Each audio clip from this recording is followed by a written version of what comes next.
코로나 속에서 치러진 수능 시험 난이도는 어땠는지 또 앞으로 남은 대입 일정에서 무엇을 준비해야 할지 이야기 나눠보겠습니다. 앞서 말씀드린 대로 임성호 종로학원 하늘교육 대표 연결합니다. 대표님 안녕하십니까?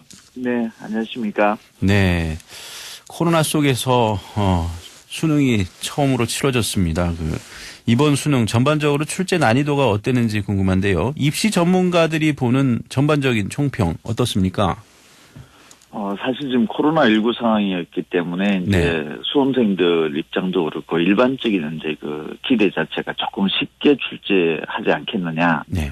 또 금년도 6월달, 9월도 사실은 코로나19 상황이었지만은 비교적 좀 어렵게 출제되는 경향이 좀 나타나기도 했었습니다. 6월, 9월은 모의고사 말씀하시는 거죠? 그렇죠. 6월, 9월 평가와 모의고사가 생각했던 것보다는 좀 어렵게 출제되기도 했고 이제 그런 상황이었었는데 이제 어제는 그 출제위원장께서도 처음부터 밝혔듯이 그 수험생들의 부담을 좀 줄여주겠다라는 취지가 근본적으로는 좀 깔려 있었던 것 같고 그리고 부담을 줄이기 위해서 지금까지 그 각 과목마다 이제 가장 대단히 어려운 고난도 킬러 문항이라고 하는데 그런 문항들을 조금은 배제를 시키겠다 이제 이런 쪽에 있고 또 국어 같은 경우에도 좀 지문의 길이를 좀 줄인다라든지 또 지문의 어떤 소재 자체를 너무 어려운 소재를 집어넣어서 좀 이해하기 어려운 이런 부분들은 조금 빠지도록 하겠다 했는데 실제 그런 부분들이 좀 빠지기도 했었고 실제 반영이 됐어요 그런 부분들이요? 네네.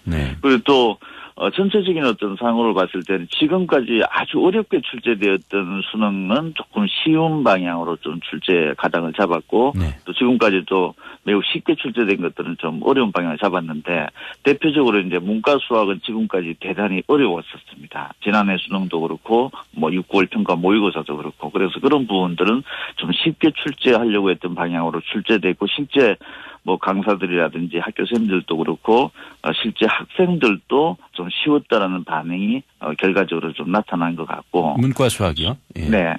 대신에 또 이과 수학 같은 경우에는 지금까지 상대적으로 다른 과목들에 비해서 좀 쉽게 출제되었던 거죠. 그래서 오히려 수학을 잘하는 이과 학생들이 수학 변별력이 좀 떨어진 것 아니냐 이런 좀 문제점도 지적이 되기도 했었는데 그런 것들이 일정 부분 반영돼서 그런지 수학 가형은 조금 더 어려운 방향으로 좀 출제가 된 것 같고 실제 선생님들도 좀 어려운 반응이다라고 처음부터 반응이 나왔었고 학생들의 어떤 그 가채점 결과도 그와 좀 유사한 형태로 일단은 현재는 나타나고 있는 것 같습니다.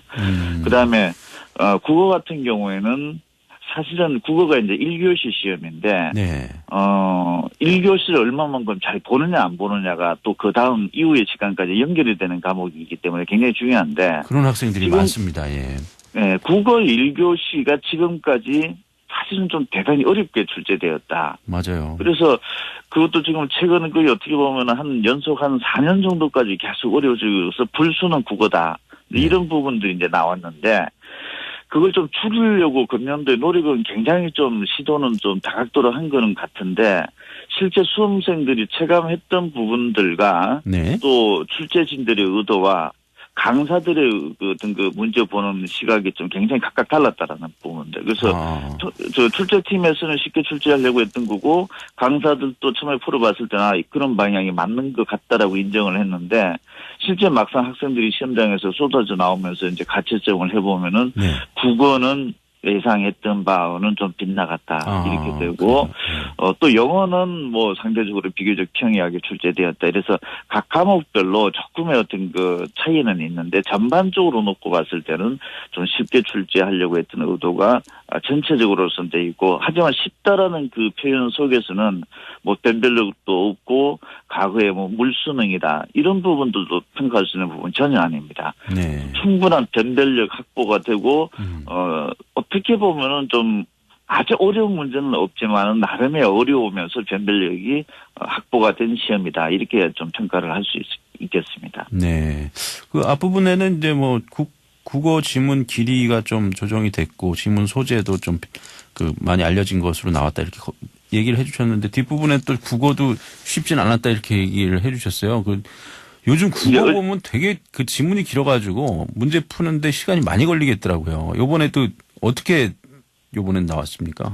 이제 어제 저녁 그 학생들이 이제 시험이 끝나서 나오기 이전까지는 대체적으로 모든 과목들이 좀 뭐 평이했고 조금 쉬운 방향으로 출제가 되었다 이렇게 됐었는데 학생들이 이제 시험장에서 나오면서 저희 같은 회사에서 이제 그 표본 조사가 이제 막 들어갑니다. 일종의 추구 조사. 가채점 뭐 이런 거죠. 예. 네네. 들어가 보니까 국어는 이제 반대 방향으로 이제 나오기 시작을 했습니다. 그래서 어제 저녁에서 각 입시 기관들도 굉장히 좀 혼선을 겪었었고 밤늦게까지 아마 수험생들이 좀 고민하고 지금 이 시간에도 국어 과목에 대해서는 수험생들이 조금 지금 혼란스러울 겁니다. 그래서 갑자기 이제 예상했던 좀 그 등급 컷 자체도 지금 더 하향 조정이 돼버리고 있는데 전체적으로 다시 한번 생각을 해보면 국어가 이제 1교시죠. 네. 이제 출제는 그래도 국어 지문은 상당히 길죠. 왼쪽 면과 오른쪽 면, 그 8절지를 다 펼쳐놓고서 봐야 될 정도로 굉장히 고도의 집중력을 좀 요하는 부분의 과목이지 않느냐 이런 생각이 드는데. 자, 어저께 시험장 환경이 이제 마스크 착용 상태죠. 그 다음에 가림막까지 설치가 되어 있는 거죠. 그리고 시험 보기 직전 한 일주일 전부터 고도의 어떤 그 긴장감이 지금 조성이 되었던 거죠. 네. 그래서 학생들이 1교시 시험 문제를 접하면서 그 1교시를 사실 좀 잘 넘어가야 되는데. 그 극단적인 어떤 긴장감 속에서 긴 지문이라든지 이런 걸 갑자기 보면서 굉장히 조금, 당혹스러워 하기도 하고 어떤 멘탈 관리가 좀 잘 되지 않았느냐. 그래서 어떻게 보면 시험 문제 출제의 어떤 그 내용적인 측면도 분명히 있을 수 있지만. 어떤 이번에 어떤 코로나19 상황이라는 어떤 환경적인 어떤 외부 요인들 이런 부분들도 일정 부분 1교시에 좀 작용이 되지 않았나라고 하는 정도로 조금은 사실 안타까운 면들도 좀 없잖아. 그러니까요. 예. 입시 전문가들은 예년의 문제랑 이렇게 비교해 보지만은 보통 기자들이 이런 거 취재할 때 1교시 마치면은 예전에는 들어가서 직접 물어보고 그걸 이제 청취자들한테 시청자들한테 전했는데 올해는 수능 때문에 그 취재가 어려웠단 말이에요. 그러니까 나오면서 취재할 수밖에 없는데 수험생들이 그래서 좀 입시 전문가들이 나중에 파악이 돼서 좀 이렇게 평이했다는 분석을 좀 바꾸는 그런 면도 있지 않았나 생각이 됩니다. 그러면 수험생들이 이번에 좀 특별히 어려워했던 과목은 어떻게 봐야 되나요? 일단 국어는 좀 어려운 과목으로 일단 평가를 할 수가 있고. 국어요. 예. 이과, 수학, 가형 같은 경우도. 이과, 수학이요. 예. 네, 조금은 좀 어려운 부분들로서 사실은 수학도 뭐 어렵게 출제하려고 했던 부분들은 사실은 아닌데. 네. 물론 처음에 의도대로 고난도 킬러 문항. 이런 부분들은 좀 쉽게 출제되었다라고 하는 것들은 분명히 좀 인정을 하고 있었고, 좀 강사들도 그렇고, 물론 또, 공식적으로 채점 결과가 나오면 각 문항별로 어떻게 됐는지를 좀 확인이 될 텐데, 오히려 이제 좀 쉽게 출제를 하려고 하면서, 과거에는 보면 좀 어려운 부분들이 뒤로 30문제가 있는데, 그 뒷부분으로 배치를 하면서 좀 어렵게 출제하려고 했던 부분들은 오히려 쉽게 출제하면서 시험 문항 번호 자체도 순서도 앞부분으로 좀 당겼다라든지, 또 평상시에 좀 쉽게 출제하려고 했던 부분들은 오히려 좀 어렵게 나왔다라든지, 이래서 어떤 문항 배치적인 면들이 조금 조정이 되면서도 일부 수험생들은 좀 혼란을 겪었을 것이다. 이런 부분들을 제가 어저께 직접 현장에서 강사분들도 지적을 하고 그런 부분들이 나타났었고 실제 또 현장에서 결과도 보면 좀 그런 식으로 가지 않았나 싶어서 수학 가형은 조금 의도된 거하고는 조금은 다르지만은 그래도 조금 어렵게 느껴졌다 이렇게 일단 볼 수 있겠습니다. 그렇군요. 그러면 구체적으로 이제 등급별 커트라인은 어떻게 예상되고 있습니까? 일단 국어가 이제 각 입시 기간별로도 조금 차이는 있지만은 지금 현재 한 80점대 후반, 87점에서 지금 89점까지 지금 국어는 지금 현재 1등급을 추정을 하고 있고. 원점수 기준으로 말씀하시는 거죠? 원점수 100점 만점 기준으로. 자, 80점대 후반 정도가 나온다라고 하면은 사실은 조금 어려운 시험을 일단 1등급 때 추정으로 놓고 봤을 땐 그렇게 평가를 할 수 있는 거죠. 보통 90점대 초반 정도가 이제 나오는 것이 일반적인 상황들인데. 그 다음에 수학 가형 같은 경우에도 지금 입시 기간별로 보면 한 89점에서 92점대까지 이렇게 지금 설정을 해두고 있고, 수학 나형 같은 경우에서는 한 88점에서 또 92점 정도 1등급 것들을 현재 추정을 하고 있고, 2등급 같은 경우에는 국어 같은 경우에는 78점에서 83점이니까 일부 비가 78점 정도까지 볼 정도로 조금 어렵게 좀 설정을 해놓고 있고, 수학 가형은 이제 81에서 한 84점 정도대, 수학 나형은 한 84점에서 한 88점대 정도로 지금 현재 추정이 되고 있고, 지금 현재 이 추정치로 놓고 봤을 때 아마 2등급대가 금년도 특히 국어 같은 경우에는 조금 실제 결과값이 나왔을 때는 각 입시 기간마다 조금 예측치하고는 조금 다소 차이가 좀 클 가능성이 높습니다. 네. 대학별 지원 가능 점수는 언제쯤 입시기관들이 좀 공개를 할 예정입니까? 이제 어제 학생들이 이제 나오면서 밤 늦게까지 아마 등급별 채점, 등급별 커트라인에 이제 올려놨고, 오늘 오전까지 또 약간 일부 조정이 될 가능성도 있습니다. 등급별 커트라인이. 네. 저희 회사 같은 경우에 이제 오후 한 3시 정도에 이제 공식적으로 대학별 지원 가능 점수를 공개를 할 예정이고, 네. 아마 그 무렵이나 그 이후 정도, 오늘 한 오후 정도 이후가 되면은 아마 입시 기관들에서도 예측 가능 점수가 좀 공개가 될 수가 있습니다. 왜냐하면 당장 내일부터 사실 오늘 또 논술이 시작되는 학교가 오늘도 보는 있습니다. 학교가 있습니까? 네. 예. 사실 이번에 그 코로나19 때문에 네. 수능 다음날 바로 논술 보기는 사실 처음입니다. 일정상. 일정이 요번에 수능이 많이 늦춰져서 대학별 네.